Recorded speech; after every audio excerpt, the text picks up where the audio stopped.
donde se investiga, se documenta y se denuncia, pues el chisme se confirma y la denuncia se hace visible cuando otros callan. Llegó la Reloca Política con Aldemar Domínguez, de frente con la verdad. La verdad duele. Llegó Aldemar Domínguez.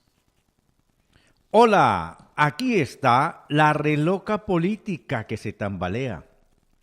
Como se tambalea el gobierno de Cali, pues algunos funcionarios de alto poder aprovechan el cargo. En nuestro capítulo de hoy, el romance, el cacique y la cautiva, haremos algunas precisiones. Ella llegó muy bien recomendada por un ex magistrado. Aclaramos, no es del Valle del Cauca, pero tiene mucha influencia y poder en la región. Dada su belleza, logró conquistar la administración y la admiración de muchos coquetos de primer nivel del gobierno caleño. Uno de ellos hasta matrimonio le propuso, y cuando la boda estaba a punto y estaba lista, se desplomó el romance, hasta el peluquín se le cayó. Nos dicen, sin embargo, que es muy buena, pero re buena trabajadora, que hasta extiende la jornada de trabajo para cumplir con sus deberes y no cobra extras. Por eso ha logrado rápidamente los ascensos en el gobierno caleño. Yo le tengo miedo a dos cosas en la vida. Le voy a decir una cosa que de golpe a muchos no les gusta, y es que le tengo miedo a una escasez de oficio y le tengo pavor a una escasez de mujeres. Entonces esas dos cosas que me hacen gravísimo que le vaya a pasar a uno en la vida. Yo le tengo miedo a dos cosas en la vida. Le voy a decir una cosa que de golpe a muchos no les gusta, y es que le tengo miedo a una escasez de oficio y le tengo pavor a una escasez de mujeres.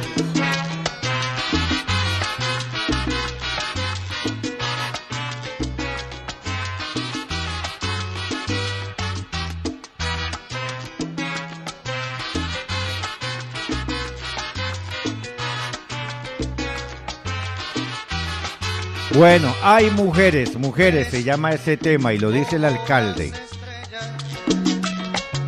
Abundan como la arena.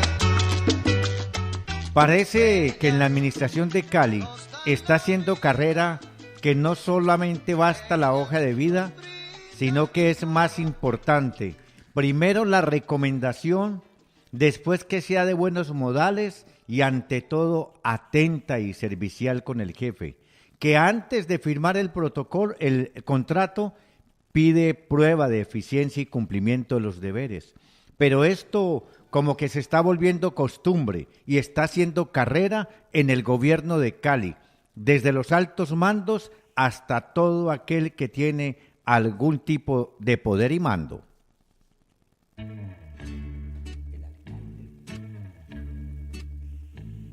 Reclina, niña, tu frente sobre mí, que aquí reina un fresco ambiente y en las montañas se siente un perfume de alelí. Reclina, bella cautiva, amorosa y sensitiva, en brazos de amor en mí. Quien te ama con ansia ardiente, reclina, niña, tu frente. Más adelante continuaremos con del romance, el cacique y la cautiva. Ex senador, ex representante de la Cámara, Álvaro López Gil, muy buenos días. Muy buenos días, Aldemar, saludar a Fabio, saludar a todo el equipo de trabajo y todos los oyentes que hasta ahora nos escuchan. Muchas gracias, Aldemar, por la invitación. Acabamos de hablar con Esperanza Andrade, senadora ella del Partido Conservador, y ha dicho que este miércoles que se reúne el directorio van a tomar una decisión, si apoyan al gobierno de Iván Duque, si se declaran independientes o se van en oposición. ¿Usted qué piensa?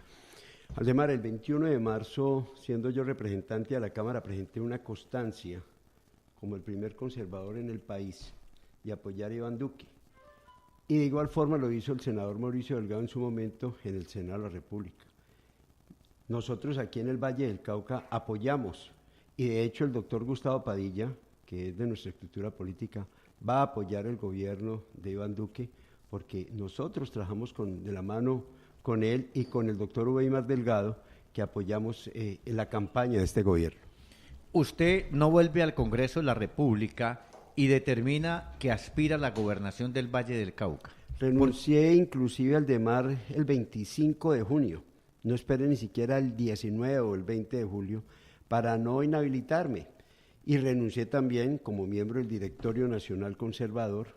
Aquí en el Valle del Cauca renuncié al directorio departamental y a la presidencia del directorio, no al partido, para no inhabilitarme y poner mi nombre a consideración de los vallecaucanos al DEMAR. Si uno mira el mapa político y sus votaciones, cuando ha sido diputado o cuando estuvo en el Congreso, usted tiene una muy buena votación en el centro norte del Valle del Cauca. Esta zona del Valle del Cauca, su gente vive siempre pidiendo que miren esta zona del departamento. Su estrategia política estará basada entonces a buscar que los norte-vallecaucanos tengan mayor atención y que allí pueda usted tener un buen caudal electoral. Sí, señor. Cuando estuve yo diputado, cuando fui congresista de la República, atendía precisamente el norte del Valle. En este momento o en este periodo que acaba de pasar, el único congresista que había en el norte del Valle era Álvaro López Gil, y no había más. Por lo tanto, salía yo a visitar todas estas regiones, y de allí es donde nace precisamente la iniciativa para que pusiera mi nombre a consideración al DEMAR de los vallecaucanos. ¿Y va hasta el final? Yo estoy en ese tema haciendo alianzas, hablando con la gente, pues yo sé que las elecciones el próximo año son en octubre. Vamos avanzando al DEMAR con el tema. Muy rápido. Avanza muy rápido. De hecho, vengo de una gira todo este fin de semana. Estuve reunido con todos los líderes y cafeteros de Sevilla, donde tienen una altísima preocupación, donde ellos para sacar una arroba de café demoran 2 años.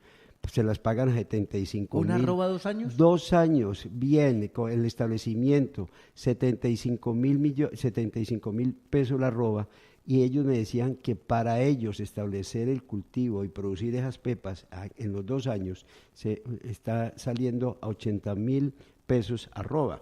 Luego están teniendo pérdidas considerables.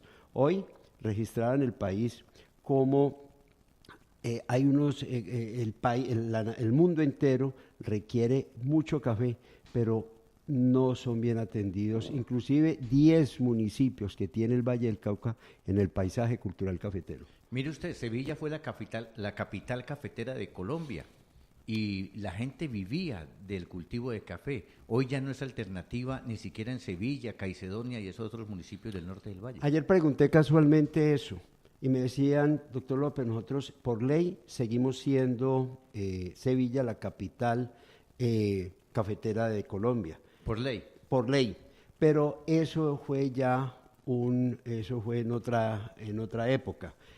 Se la pelea ya Armenia, ¿no? Quindío se pelea eso, pero de todas maneras el 33% de trilla del país se daba precisamente en Sevilla. Ya no, hoy ya, por ejemplo, a mí me decía el alcalde del municipio de La Argelia, que también es un municipio del paisaje cultural cafetero, que ya ha cambiado mucho el paisaje cultural cafetero por un paisaje cultural ganadero. La gente ya siembra cítricos, siembra banano, plátano, y el empleo que generaba el café ha rebajado muchísimo. Argelia se envejecieron los cafeteros y se envejecieron el café. Era una población de 12.000 habitantes, está en este momento en 7.000 habitantes. Se ha venido la gente, los hijos de los campesinos, de los caficultores, ya no se quedan allá porque le ha faltado incentivos para que pueda avanzar esa región y quedarse precisamente allí. Tenga buenos días, doctor Álvaro. Muy buenos días, Fabio. Precisamente este próximo fin de semana hay elecciones cafeteras. El próximo fin de semana hay que sacar la cédula cafetera porque son los únicos que pueden votar. Ante ese panorama que usted plantea, ¿qué propone, doctor? Nosotros, mire, le voy a decir una cosa. Yo soy doctor de una ordenanza de la seguridad alimentaria. Hice un ejercicio donde a un caficultor de 5 hectáreas le damos la posibilidad de que mejorara 1 sola hectárea. y sobre todo que no le prestaban plata en el banco porque le estaba debiendo plata al Banco Agrario. Hicimos el siguiente ejercicio, Fabio, de esa ordenanza. Pusimos los recursos, el departamento puso un recurso, el comité de cafeteros puso otro, el ministerio colocaba el abono en el establecimiento del año, el trabajador sus jornales y el municipio de igual forma. Logramos hacer 20 por cada municipio cuando recién salió esa ordenanza de la seguridad alimentaria. Hay posibilidades de cómo poderle ayudar. ¿Qué hay que hacer? Volver a repasar eso. Yo tengo eso, tengo claro que esa ordenanza existe y eso nos puede ayudar inclusive cuando hubo el paro agrario. Ese proyecto de ordenanza de la seguridad alimentaria amortizó de alguna manera esa. Yo le digo al Aldemar y termino con esto. De todos los paros, el que más me preocupa es un paro agrario. La gente bota la leche, bota los productos, todo, porque no le paramos bola. La pobreza en el campo está allá y el gran problema nuestro es el campo. Y eso que Santos dijo cuando el paro agrario, el tal paro no existe. ¿Cuál paro? No le prestó atención. La frase de él fue, ¿cuál paro? Es que ¿sabe por qué la pregunta se la hice? Porque yo fui uno de los que ayudé a través de Occidente, recuerdo, y déjenme meter la cuña, a impulsar esa iniciativa que ustedes tomaron, que era también de que el campesino cafetero sometiera a soca una hectárea y la renovara por completo y que le metiera en medio de la sombrío, pues a lo que usted dice, barreras de plátano para que mejorara. Y entonces me preguntaba por qué una ordenanza que dio tan buenos resultados, ¿por qué se dejó dormir? ¿Por qué porque las ordenanzas no tienen término? Ahí es que ponerle fonditos. La Secretaría de Agricultura del Valle del Cauca, y con seguridad me están escuchando los funcionarios de la Gobernación del Valle, saben que ellos dependían era del gobernador de turno para poderle dar recursos. Con esa ordenanza, que naturalmente no sé en cuánto puede estarle generando a la Secretaría de Agricultura, 3.000, 5.000 millones de pesos, podía hacer proyectos de alianza, ya los tiene. Mucha gente me decía, y la seguridad nutricional, y le dije primero seguridad alimentaria, Fabio. Nosotros, por ejemplo, dábamos gallinas ponedoras, entonces se entregaban las gallinas ponedoras y el huevito lo vendían, pero también era seguridad nutricional para los niños familia, claro. Y las familias poderse alimentar. El proyecto está allí, está caminando. Pues son iniciativas. Al secretario de Agricultura a ver qué está pasando, si eso funciona todavía. Sigamos con esta reloca política que se tambalea. Como se tambalea don Norman Maurice Armitage Cadaví, que con el cuento que no es político y que de política no sabe, se está llevando por los cuernos a los políticos de profesión de Cali y el Valle del Cauca. Ya logró meter un representante a la Cámara, a quien le dio todo el poder para una reforma administrativa y poner la contratación del municipio a su favor. Ahora, el inocente de Maurice Armitage quiere dejar la silla y el despacho de la alcaldía a otro cacaíto y para ello ya está realizando reuniones con secretarios y altos funcionarios para que respalden y apoyen con la contratación a Alejandro Eder, quien nos dice será candidato de los empresarios de Cali para seguir ordeñando la vaca y están buscando que Álvaro Uribe le dé el aval para que Alejandro Eder sea el candidato del Centro Democrático. Lo grave del caso es que los políticos de oficio, como concejales, diputados y congresistas, saben lo que está pasando en la alcaldía de Cali, pero les da miedo denunciar porque pierden lo poco que tienen en la burocracia. Ante esta delicada situación de politización de la administración municipal y el claro favorecimiento para un candidato, se hace necesario la intervención de la Procuraduría, el Consejo Nacional Electoral y la Misión de Observación Electoral para garantizar transparencia en las próximas elecciones y para que el presupuesto y los cargos de la alcaldía de Cali no se conviertan en la caja menor de Alejandro Eder para llegar a la alcaldía de Cali.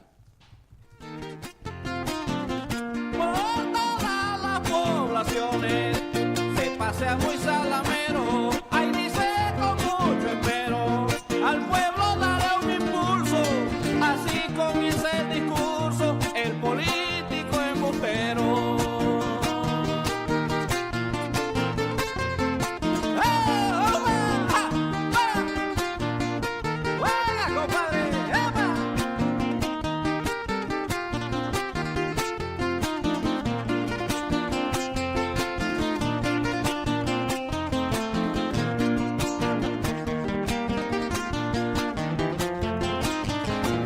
Político embustero, eso es don Maurice, que engañó a los caleños y hoy quiere dejarle el poder a otro sucesor de la clase empresarial, a don Alejandro Eder. Como no logró que Duque le diera chanfaina, su papá sigue intentando que del Club Campestre y el Club Colombia le den el pichoncito en la alcaldía de Cali. Y definitivamente Loro Viejo no aprende, y menos quien se cree bajado del cielo y nacido en cuna de oro. Pero el alcalde Armitax de modales no tiene absolutamente nada, y parece que si pasó por la escuela o el bachillerato, que lo dudamos, jamás vio una clase de cívica o de comportamiento, ni siquiera la de salud, cuando le daban a uno comportamiento y salud. La semana pasada se presentó algo bastante delicado. Una firma de constructores de Cali, Constructores Bolívar, pero también con mucho peso a nivel nacional, se quejó ante el alcalde por aquello de los planes parciales que no han permitido la construcción de viviendas al sur de Cali. Ante el reclamo, el alcalde en tono enérgico mandó a llamar al despacho al director de planeación Jorge Iván Zapata López, que como buen funcionario y de buenos modales asistió al llamado, y el alcalde furioso le reclamó y este solo le contestó que él cumplía con las normas y las leyes. Y esto enloqueció a Armitax. Le dijo así, literalmente frente a los funcionarios o empleados de Constructora Bolívar, que se fuera de inmediato de la administración municipal, que desocupara el despacho y que no volviera, porque quedaba destituido del cargo. Y esto lo hizo delante de los empleados de Constructora Bolívar. ¡Qué grosero! ¡Qué grosero! Palabras textuales, le dijo fue, se me larga el can y se me larga de mi gobierno, y desde ese momento lo sacó. ¡Qué grosero el alcalde! Bueno, la palabra grosero le queda pendeja, pues es la segunda vez o la tercera que trata mal a un secretario de despacho y ante la mirada de los demás lo destituye. ¿Será que este señor hace lo mismo en la casa o piensa que está en sus empresas? Bueno, ¿estará todavía en la casa? Si en la alcaldía existiera moralidad, compañerismo y honor, todos los secretarios de despacho deberían de renunciar ante un alcalde patán que no tiene nada de modales. Recuerde, Aldemar, que algo parecido, pero todavía de un bochorno de mucho más nivel, le pasó al director del DATMA. Y luego a Jimena Román. Claro, al director del DATMA, recuerde que lo trató de bruto, de imbécil, y lo hizo ir el mismo día, y el señor le dijo, yo con gusto me voy, alcalde, pero por favor algún día lea a Carreño. Ay, señor alcalde, es mejor que renuncie usted por patán y por grosero. La verdad es que cuando uno ya cumple 74 años, diciendo, yo no sé qué estoy haciendo en la alcaldía. Pues si no sabe qué está haciendo, pues renuncie, señor, porque usted es un patán. No sé qué estoy haciendo en la alcaldía, dice este señor grosero de Norman Maurice Armitax. Vea, si le baja un poquito ahí, Fabio Tangarife, mire que lo único que al señor alcalde lo tiene preocupado, de acuerdo con lo que dijo la semana pasada, es una posible escasez de mujeres, y eso sí deja mucho que pensar, pues eso es uno de sus principales entretenimientos, pero fíjese que lo hizo público ante mujeres que en ese momento se sonrieron, pero después quedaron preocupadas por el trato que les dio. Yo le tengo miedo a dos cosas en la vida. Le voy a decir una cosa que de golpe a muchos no les gusta, y es que le tengo miedo a una escasez de oficio y le tengo pavor a una escasez de mujeres. Entonces esas dos cosas que me hagan gravísimo que le vaya a pasar a uno en la vida. La verdad es que cuando uno ya cumple 74 años diciendo, yo no sé qué estoy haciendo en la alcaldía.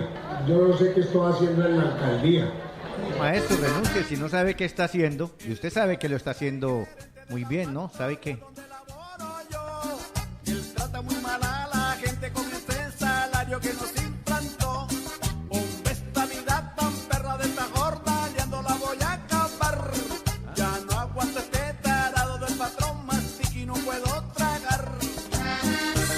Ay, el hijo de tuta. ¿Qué tal le parece a usted esto, doctor Álvaro López? Un alcalde regañando a los secretarios de mala forma delante de quienes le ponen la queja. Él dice, no, se va porque usted no me sirve. ¿Usted haría lo mismo como gobernador? No, Aldemar, yo inclusive he tenido varios jefes. Yo fui secretario de Obras Públicas del Valle en el gobierno de Carlos Holguín. Carlos era bien estricto. Recuerde usted el reloj de arena. Dice, usted habla conmigo lo que tarde esta arena en bajar aquí. Así es, pero nunca, siempre fue un hombre de muy buenas maneras. Oiga, mire lo que me recuerda aquí un vivo oyente. Recuerde que Armitax en campaña, en una entrevista hecha por Mario Alfonso Escobar, el doctor Mao reconoció que él conejeaba a las niñas del centro de Cali, que no les pagaba por sus servicios. Sí, claro. Eso es que lo dijo don de Mao. ¿Será que siguió con esa práctica? Doctor Ricardo Rivera, Contralor General de Santiago de Cali, muy buenos días, bienvenido. Buenos días, Aldemar, igualmente a Fabio, muy buenos días, y al doctor López Gil igualmente, y a todos los oyentes de este medio, viva las noticias. Doctor Álvaro López, en este momento, candidatos que hayan dicho sí. Clara Luz Roldán, que hace pocos días en la sede política de Albeiro Echeverri, conservador, bueno, no sé si vaya por el Partido Conservador, lanzó la campaña. Alexander López ya reconoció que Colombia Humana le está diciendo sea candidato a la gobernación del Valle. Él ha dicho, si hay un consenso nacional que en los principales departamentos y ciudades donde ganó Colombia Humana sacamos listas conjuntas, me le mido. Y usted sería el tercero. Sí, Aldemar, venimos con este propósito desde el año pasado y estamos precisamente visitando los municipios y yendo a las diferentes reuniones y foros donde nos invitan. Así es, Aldemar. Siendo Álvaro Uribe presidente de Colombia, lanzó la propuesta del referendo y entre ellas estaba eliminar las contralorías por los grados de corrupción que se daban en Colombia. ¿Usted compartió?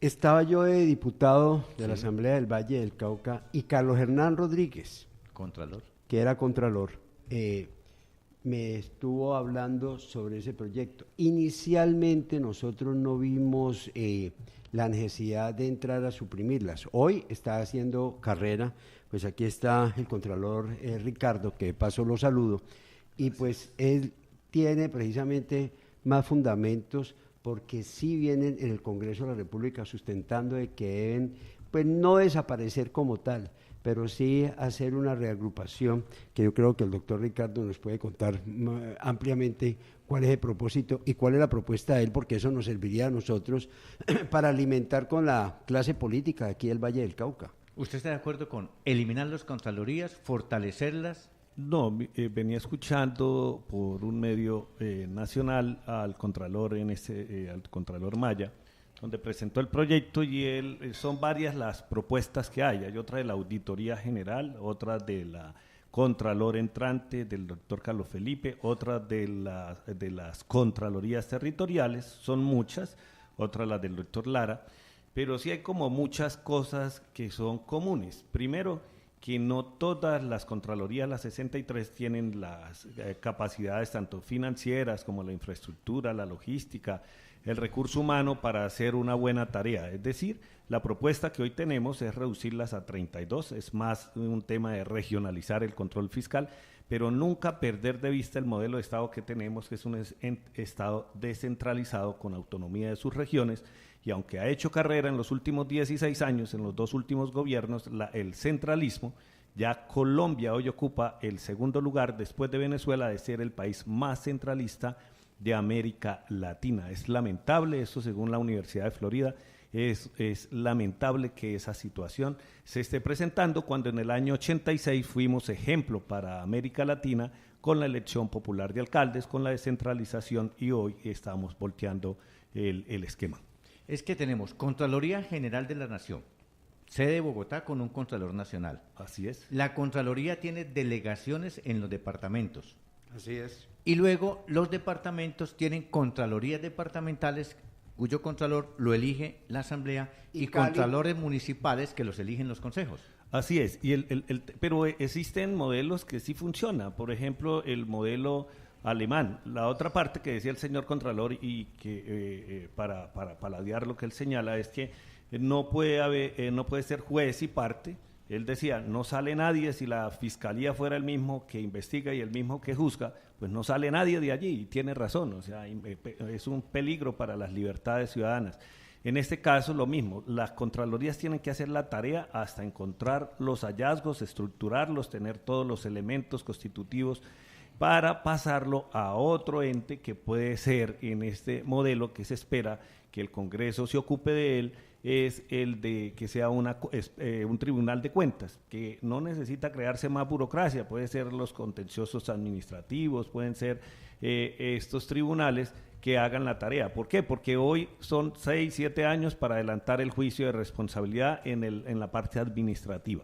Y como todo acto administrativo es susceptible de demanda, entonces es otros 6, 7 años en el contencioso. Entonces, de una vez que pase al contencioso, y con eso haría las veces de encontrar, digamos, las evidencias, los hallazgos, pasaría estructurado, repito, para que el que juzgue sea el contencioso administrativo y no haga las contralorías las veces de fiscal y de juez y parte, como se dice popularmente. Es decir, las contralorías hoy investigan, auditan. Sí, auditamos. Hacen la auditoría, luego fallan. No, después de encontrar algunas evidencias, se pasa a otra dependencia de las mismas contralorías que se llaman las dependencias de responsabilidad fiscal, donde se adelantan los juicios de responsabilidad fiscal.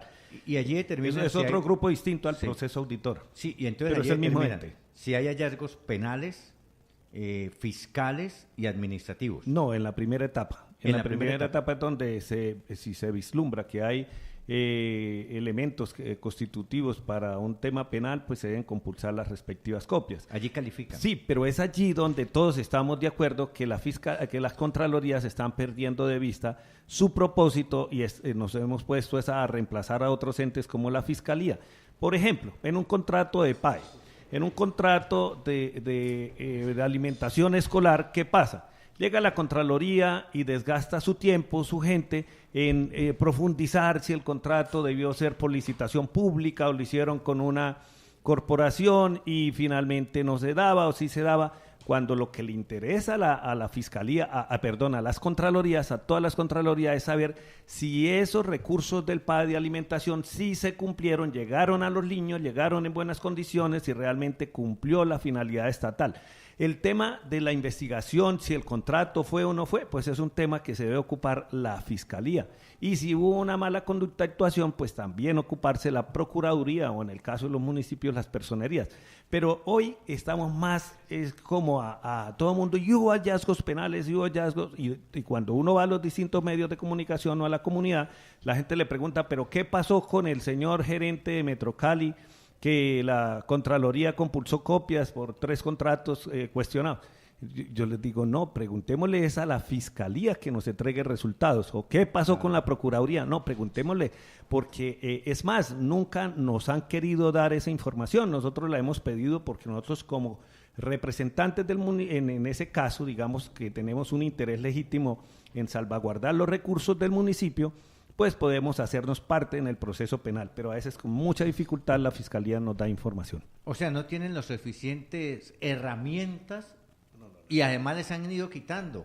Por ejemplo, sí, doctor. Yo quiero sí. Y le pregunto al doctor Ricardo, en la Contraloría Departamental, usted sabe que vive de un presupuesto, naturalmente, de un porcentaje que tiene que ver con los recursos ordinarios. Eso fue también parte de las propuestas que había en reducir esos presupuestos. Yo quisiera que nos informara y perdona que haga aquí las veces como el periodista, ¿cuál es el presupuesto de ustedes? ¿Cómo es el porcentaje en el municipio? Sí, el presupuesto corresponde, ya hubo una ley en el año 2012 que estableció, antes era un porcentaje, que estableció y dijo, las contralorías tendrán a partir de la fecha de esta ley el presupuesto que tienen, incrementarán cada año el IPC. Y ahí tenemos una dificultad que cada vez es más grande, que es los salarios se suben 1 punto por encima del IPC. Entonces, el presupuesto de la Contraloría de Cali es de 20.000 millones de pesos. pero el otro año vamos a subir el IPC, pero los salarios suben 1 punto por encima del IPC y hemos tenido dificultades y es injusto con los trabajadores de las Contralorías de no subirles sino el IPC. Y eso es una tensión que existe hoy en los sindicatos, en todo el personal, porque no es justo mientras a los funcionarios de todo orden nacional sí le suben menos a los de las Contralorías. En los últimos 7 años no se ha podido subir sino el IPC. Por eso mi pregunta. Entonces, terrible, pero el tema es de verdad, por ejemplo, las Contralorías ninguna tiene dientes para castigar un problema que hoy es igual o peor que la corrupción. ¿Cuál es? La falta de planeación. Lo escuchaba también al Contralor General. Yo lo que empecé investigando, porque eso es un tema que se tiene que, ¿dónde salió el sustento, el argumento? ¿Por qué un proyecto de 3.5 millones de dólares terminó valiendo 8.5 millones de dólares, como es Reficar? ¿Por qué aquí los contratos en el municipio, como vamos a ver, el parque lineal empezó en 19 mil millones y va en 29 mil millones? Porque la segunda fase, la primera fase del parque del corredor verde empezó en 6.000 y terminó en 12.000, o sea, y nada pasa. O sea, todos los funcionarios siguen adjudicando sin licencias, sin permisos completos, sin diseños completos. La obra en este país es normal que valga 2 y 3 veces más de lo que inició. Y no hay sanciones, no hay herramientas, no hay dientes para el órgano de control fiscal cuando se viola este principio tan importante como es el principio de planeación. A ver, hay un defensor de la reforma que tuvo la Contraloría y fue el vallecaucano Manuel Francisco Becerra Barney, que fue Contralor General de la Nación, cuando se abolió aquello del control del control previo. Se abolió el control previo porque decía que allí estaba la fuente de corrupción, porque en las Contralorías ponían la famosa guadua, que era pedirle al contratista un porcentaje para poder que iniciara la obra. Posteriormente les quitaron las Contralorías los llamados controles de advertencia. Entonces les han venido quitando ese poder que tenían antes para poder hacer advertencia de lo que pueda suceder con un contrato. Así, yo soy partidario de que el control previo no puede volver a la práctica antes de la Constitución del 91. Es cierto que eso era foco de corrupción cuando administraban las Contralorías, pero es distinto el control previo al control preventivo. El control preventivo, el que se tenía por Ley 42, que el Congreso de la República le había dado a las Contralorías, y la Corte Constitucional en sentencia 103 del año 2015 acaba ese control preventivo porque señala que ese control preventivo lo tiene, de acuerdo a nuestro esquema de la Constitución Política, los tienen los controles internos de cada entidad y no las Contralorías. Entonces perdimos ese control, que fue a lo que se dedicó el doctor Maya, porque el doctor Maya se dedicó fue a decir mire aquí, mire allá, y lo hacía. Pues el poder de opinión no se la puede, lo tenemos todos los funcionarios y lo hacía no como función, sino como un derecho que le asistía y me parece válido, pero sí la función, o sea, ya no se puede estructurar como antes, que era como aplicando una metodología, haciendo los estudios, pagando los estudios, las mismas Contralorías para soportar que tal inversión iba a ser equivocada, que no iba a cumplir ninguna finalidad estatal y que se iba a perder los recursos. Pues ahora quedamos simplemente esperando que se pierdan y después llegamos nosotros y viene lo que hoy estamos cuestionados por la comunidad, que no hacemos lo suficiente por salvaguardar los recursos públicos. Estamos con un dirigente político, Álvaro López Gil, ex representante a la Cámara, candidato a la Asamblea, digamos que es a la gobernación del Valle, digamos que es la figura política aquí. Estamos ante un fiscal que hoy es contralor de Santiago de Cali. Y lo que se cuestiona es que la clase política es la corrupta en este país y que las contralorías fomentan y apoyan la corrupción. ¿Cómo se defiende usted como político cuando los tildan de corruptos? Yo le quiero contar esto, Aldemar. Nosotros, inclusive en el gobierno pasado, como no voté por el presidente Santos, nosotros no estuvimos en los temas de mermelado ni nada de esas cosas, pero cuestionamos mucho lo que acaba de decir el doctor Ricardo, y es que la corrupción no solamente está en los 20 billones de pesos por cada año, sino en la falta de planeación de las obras. Entonces, por eso FONADE aprovechaba todo ese despelote para crear una fábrica de interventorías, porque como no había planeación, entonces no sabían cuándo empezar o cuándo terminar, y por eso los grandes problemas que se presentaban. Es cierto, los políticos, así como hay médicos buenos, hay regulares, hay políticos buenos, hay regulares malos y peligrosos. Yo no voy a decir que eso no existe, por supuesto. Nosotros estamos en los mejores, porque gracias a Dios nunca hemos tenido ningún problema y nuestras manos han sido limpias en todos los cargos que hemos ocupado, y hay buenos políticos en el país y muy preparados y muy inteligentes. Pero naturalmente todo lo que se ha presentado en la nación es precisamente por falta de la planeación que no vigilaban precisamente los entes de control. Yo estoy de acuerdo con lo que dice Saldemar. ¿Qué dice usted de las contralorías? Sí, las contralorías igual, tenemos dificultades. Por ejemplo, el tema de que los consejos, las asambleas y el Congreso elijan los contralores, pues se generan compromisos, y esos compromisos muchas veces, como en todas partes, no es que las recomendaciones sean malas, porque hasta para subir al cielo necesita uno de los ángeles, de los arcángeles, de la palanca para llegar al cielo, eso dicen. Igualmente el peligro es que a uno no lo conozcan y que no lo recomiende nadie, eso sí es mucho más peligroso.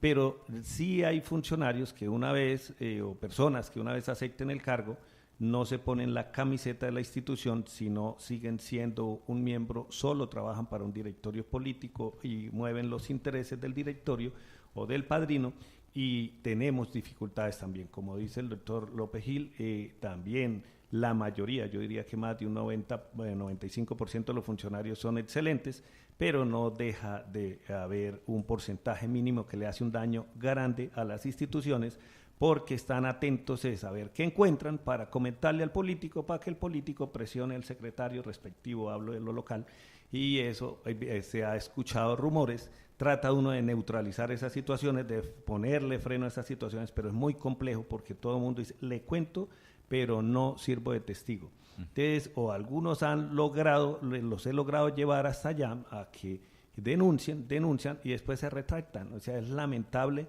que no tengamos ese valor civil, esa capacidad para sostener y denunciar la corrupción, pero que se viene presentando, obvio que se está presentando y se seguirá presentando porque es una situación de los seres humanos, pero repito, en un 95% y quizás más, es excelentes funcionarios con la camiseta puesta, y si leen los informes de la Contraloría de Cali, hablo por ella, son excelentes informes, son muy buenos, muy estructurados, muy argumentados, como los que acabamos de terminar la semana anterior con el tema de bienes improductivos en Cali, donde cogimos, por ejemplo, la base de, cogimos a la Oficina de Instrumentos Públicos y le pedimos todos los bienes inmuebles que tiene en Cali, y fuimos a cruzarlo con el inventario en Cali, y 30 y pico de inmuebles en Cali no los tiene en el inventario, o sea, ni sabe qué es lo que tiene.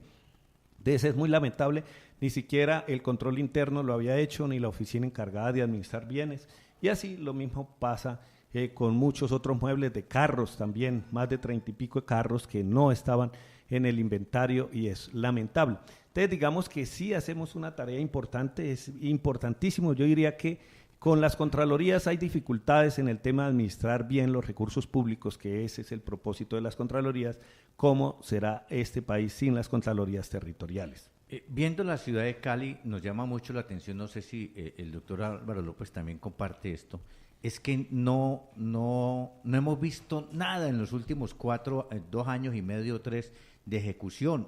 Jorge Iván Ospina dejó unas megahoras, 21 megahoras, 21 concejales, 21 megahoras, no sé si algo tiene que ver eso, pero la pregunta es, hoy están embargando a los caleños, cobros coactivos, ya hay personas que tienen sus cuentas bancarias embargadas con algo que es ilegal, están embargando las cuentas de pensionados y jubilados que no son embargables por este tipo de hechos, solamente por alimentos o a través de cooperativas se puede hacer.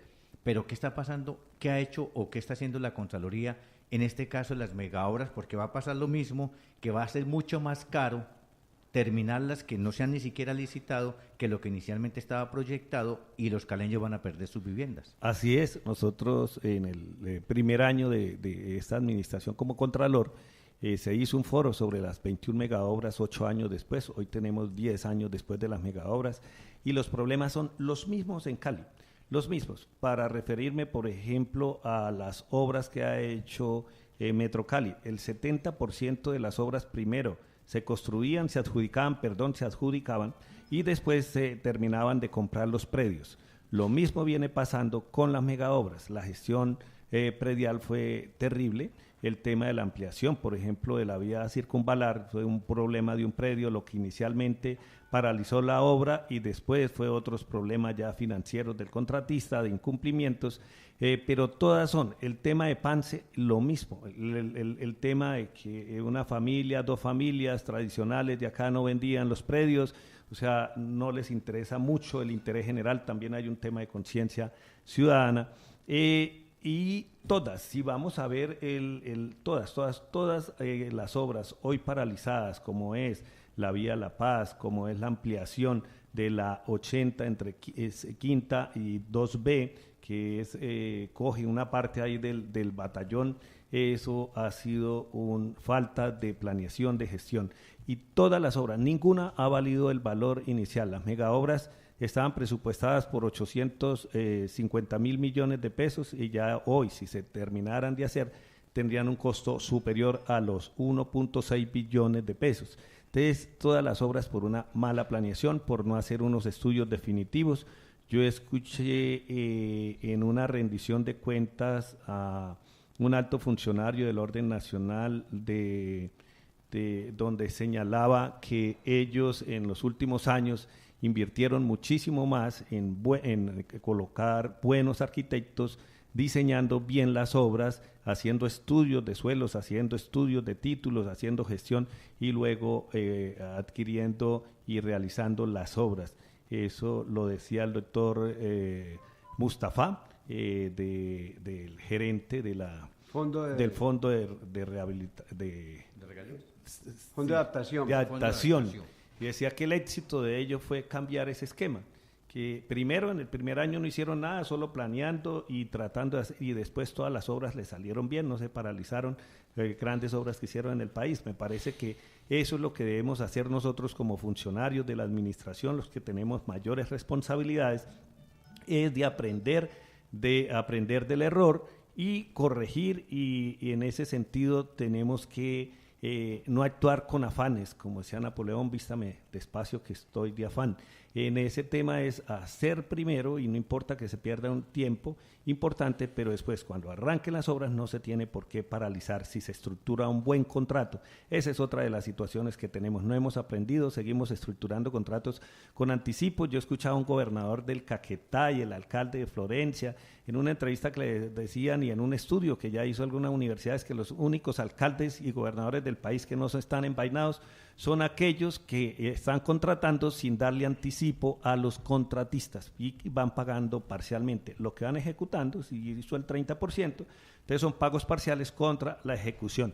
Ese es un buen modelo y así no terminan investigados ni alcaldes, ni gobernadores, ni funcionarios que tienen la responsabilidad de ejecutar recursos públicos.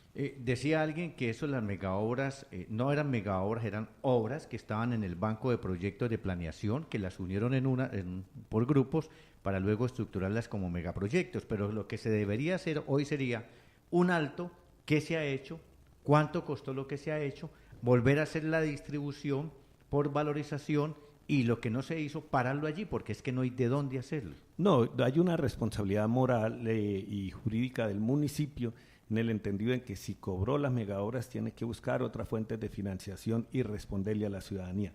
En eso se tiene que ser muy serio, porque lo importante del gobierno y de las instituciones es que tenga el ciudadano credibilidad. Pero yo cómo voy a creer si pagué y después me hacen la mitad de las obras. No, en eso tienes que ser muy ágiles, como buscar otros recursos, pero no dejar de hacer las obras, ni tampoco, que sería la más fácil, sería es tener cómo ir respondiendo en la medida que financieramente lo permita el municipio y cumplirle a la ciudad. La semana pasada conocimos una denuncia aquí, Contralor, de cómo el municipio compró predios donde van a construir la Terminal del Sur, predios que están a menos de 30 metros, aunque ayer me decía un arquitecto que la norma cambió, que ya no son 30 metros de protección de áreas hidrográficas, de ríos, quebradas, sino que aumentó a 50. No he visto la norma, pero me lo dijo un arquitecto ayer, que eso pasó en Facatativá. Pero Lo que compró el municipio para la terminal del sur, nos decía en la queja, creo que era un abogado que la presentó, Fabio. Sí, del Cortijo. El abogado que maneja lo de la Comuna 17. Sí, que compraron predios a menos de 30 metros de la zona del humedal y que lo compraron a un predio y se lo vendieron, ellos los compraron como a 25.000 pesos el metro y se lo vendieron al municipio en más de millón y pico. Allí no podría haber una investigación de detrimento porque están comprando áreas que no se puede y lo venden a un precio muy superior del comprado inicialmente. Sí, esa es una situación que en todo proyecto se compra todo el lote y tienen que dejar esa área de protección. Sí, lo que pasó allí, eso fue un lote que perteneció a la Dirección Nacional de Estupefacientes, donde lo compraron en menos de 2.000 millones, más de 50.000 metros cuadrados, y finalmente vendieron una parte al municipio en unas cifras bastante altas. Entonces, si allí hay una situación, pues ese era el valor. Se tiene que también revisar si fue la Dirección de Estupefacientes la que vendió en precios muy bajos, muy por debajo a esa persona, o fue que el municipio compró muy caro. Una de las dos, pero allá hay una situación que sí genera suspicacia. Contralor, yo quiero hacerle dos preguntas con el debido respeto. La primera es casi una consideración. Usted dice que es un deber moral del municipio terminar del gobierno actual ejecutar. ¿Así lo dijo? Del gobierno actual no. Del municipio.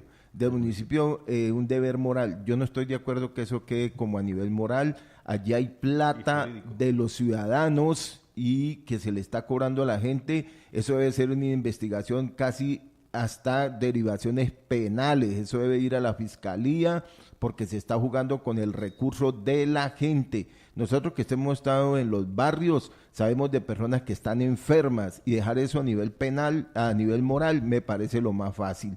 Y la otra pregunta que le voy a hacer es ¿qué le deja al municipio la explotación de extracción de balastro y otros materiales que arrastra el río Pance en el sector comprendido entre el puente de Confandi y el Club del Deportivo Cali? Aquí tengo las fotografías de cómo le cambiaron el curso al río y lo venimos denunciando desde el viernes de la semana pasada, cómo le cambiaron el curso al río y siguen extrayendo materiales de allí y algo le tiene que haber producido al municipio porque estos son recursos naturales. Sí, es importante. Primero, sí, yo señalé que es una obligación moral y jurídica. Cuando hablo de jurídica, es una responsabilidad, digamos, de el municipio de cumplir cuando sometió bajo este impuesto, que es el más injusto de los impuestos, que es el impuesto de la valorización, porque hay mucha gente que no se beneficia de una obra, no le sube el valor, sino muchas veces hasta se deprecia.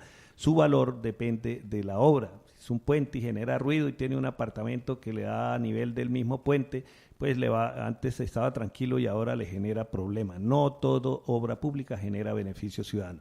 De los impuestos más justos es el de la plusvalía y la Contraloría ha hecho una tarea importantísima desde que llegué allí de cuestionar en el mismo recinto del Consejo Municipal que esa plusvalía estaba dormida desde el año 2001.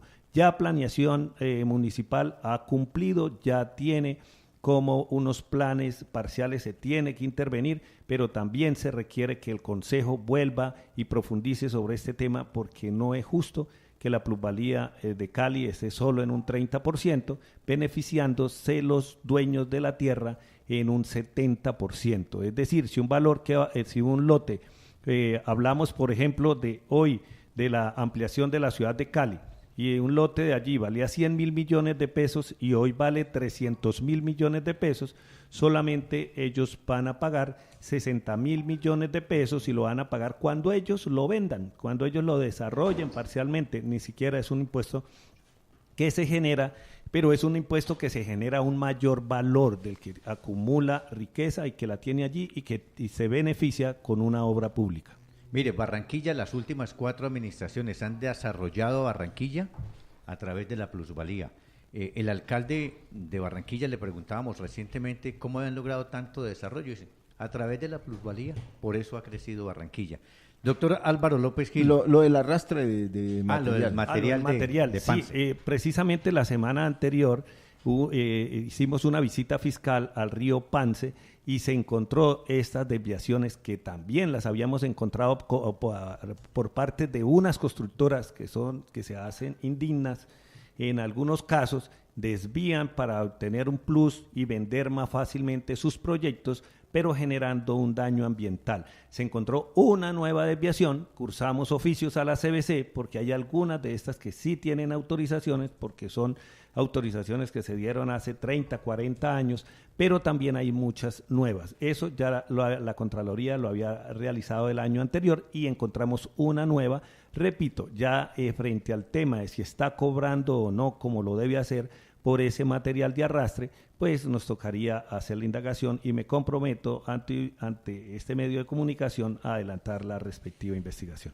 Doctor Álvaro López Gil, le dijimos a la senadora Esperanza Andrade que se reúne este miércoles el Directorio Nacional. Ojo, el Partido Conservador no puede presentar candidatos al Consejo de Cali porque está sancionado. La inhabilidad que le generaron a Albeiro Echeverri, que le quitaron la curul como concejal conservador, sanciona al Partido Conservador de acuerdo con la ley y tiene 3 sanciones: pérdida de la personería jurídica, una sanción económica y que no puede presentar lista para el Consejo de Cali. Eso lo sabe el Directorio Nacional. Uweimar Delgado en su momento corrió a llevar la documentación para que la dirección actuara, no lo hizo. ¿Qué van a hacer ustedes sin concejales en Cali? Yo tengo reunión inclusive la próxima semana con María Mercedes López, que es la secretaria del Partido Conservador a nivel nacional, la representante legal, para tocar ese tema, porque cuando estuve en El Paso como presidente del directorio departamental, pues no tuvimos esa información. Sin embargo, la preocupación de nosotros no ir a tener avales para candidatos que aspiren al Consejo Municipal, pues me parece sumamente delicado, sobre todo no solamente entonces al director del orden municipal, sino sería de todo el departamento del Valle del Cauca. Yo no creo que eso vaya hasta allá, Aldemar, pero en un informe próximo que voy a tener, sí, pero de todas formas con María Mercedes y con el presidente, es que lo que pasa es que la senadora es hermana del presidente Andrade, y pues ella tiene esa información naturalmente, pero nosotros con el doctor Gustavo Padilla vamos a estar precisamente en el directorio nacional para poder tocar ese tema, y pues no nos podemos quedar sin avales para nuestros candidatos al Consejo, y no solamente de Cali, sino del departamento del Valle del Cauca. Ley 1475 señala las inhabilidades, y está claro que dice: inscribir ciudadanos o candidatos que no reúnan los requisitos tendrán inhabilidades o incompatibilidades o hayan sido condenados, y tienen las siguientes sanciones: suspensión de financiación estatal y o espacios en medios, suspensión de la personería jurídica, suspensión de derecho de inscripción de candidatos, cancelación de la personería jurídica. Es un tema pues que de todas maneras hay que llevarlo también al Consejo Nacional Electoral. Claro, y ahorita tienen un magistrado del Valle del Cauca, Heriberto Sanabria. Porque están aspirando a que solamente le apliquen la económica. Pero de todas formas, de los 9 magistrados que hay 6 amigos allí que quedaron para inclusive ayudar a dilucidar este problema. Por supuesto. Doctor Álvaro López, muchas gracias. Éxito en su campaña. Gracias, Aldemar. Gracias. Pregunta fregona. ¿Y Sanabria no es amigo? Sí, es amigo. No, pero le estaba comentando. No, es que usted dice que de todas formas quedaron unos amigos, entonces yo digo, ¿y Sanabria no? No, también, pero te quería... Sí, es que uno siempre habla... Una ingenuidad política. Muchas gracias, doctor Fabio, Álvaro muchas López. gracias. Señor Contralor Ricardo Rivera, muchas gracias. La última pregunta. ¿Se raja el municipio de Cali en esto de control fiscal? Hay un presupuesto que no se ejecuta, hay secretarías que no han ejecutado ni siquiera el 30, el 35%. Sí, es lamentable. Históricamente, si recogemos, por ejemplo, la anterior administración ejecutó en promedio el 75%, doctor Álvaro López, lo que equivale a que no hubiese habido inversión en un año. O sea, cuando uno ejecuta el 75 del primer año, el 75 del segundo en promedio, porque la anterior y esta va igual, está por cerca del 80% en el primero y segundo año, pero no se ha ejecutado con el 100%, digamos, con tanta dificultad que tiene el municipio, no ejecutar los recursos equivale como cuando uno tiene una gripa y no hace nada, y cuando ya llega al médico ya es tarde, o ya vale mucho más el tratamiento, ya es mucho más costoso. Así son los problemas ambientales, los problemas de movilidad. Si no se solucionan oportunamente, pues van a ser mucho más costosos, sobre todo el costo social, que es el más importante, porque los recursos siempre tienden a mejorar la calidad de vida de los ciudadanos para el cual están destinados esos recursos. Se nos quedan muchos temas más, señor Contralor, que lo estaremos invitando próximamente. El caso de Metrocali, que se ha convertido en la vena rota, en el barril sin fondo, plata y plata y plata para los operadores, no para mejorar la movilidad. Y se nos queda lo de los bienes de Cali, ¿no? Que eso es bastante delicado, y esa es otra olla bastante delicada. Cuando nos invite, aquí estaremos, Aldemar, dándole a conocer a la opinión pública los resultados de las intervenciones que ha tenido la Contraloría en el manejo de los recursos públicos del municipio de Cali. Muy amable, señor Contralor. Pero vea, Gracias, Aldemar, antes que vaya el Contralor, sí le quiero destacar aquí personalmente la sinceridad con que habla.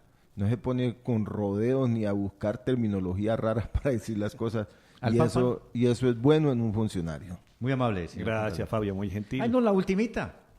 Usted está deshojando margaritas, la fiscalía, la notaría, la fiscalía, la notaría. No, ya tomé la decisión de quedarme en el cargo. En la Contraloría. La diferencia son 5 túneles. La diferencia son 5 túneles y 3 años y medio. Lo habíamos hablado, dependía de una decisión de la Corte Constitucional, que afortunadamente salió el miércoles, pero salió... ¿En qué quedó lo de de los 70 años? Salió para los 70 años que avaló, es decir, se declaró exequible esa norma, de haberse declarado inexequible, así fuese parcialmente, para respetar el concurso de notarios, que era lo que estábamos peleando nosotros, porque las reglas de juego eran que todos los cargos que quedaban vacantes, y cambiaron las reglas de juego el Congreso de la República porque favoreció al Contralor General, a unos magistrados y a los notarios en especial, que ya estaban próximos a los 65 años, de ampliarle el término a los 70 años. La edad de retiro forzoso. Entonces quedó en 70 años. Luego las personas que hoy están cumpliendo ya 65, que tienen 66 años y medio, es decir, que las cumplieron después de la norma, pues tienen espacio para quedarse 3 y 4 años más, lo que imposibilitaba que tuviera una expectativa pronta de regresar de la notaría que me habían ofrecido en la ciudad de Buenaventura. Es decir, termina Contraloría, su periodo en la Contraloría. Paso Fiscalía. Y vuelve a la Fiscalía. Así es. Muy amable, doctor Ricardo Gracias, Rivera. muy gentil a todos los oyentes igualmente. En Colombia, 8 de la mañana, 3 minutos. Saludamos al empresario y analista Roberto Ortiz Urueña. Muy buenos días. Buenos días, Aldemar, para usted, para todo el equipo de trabajo.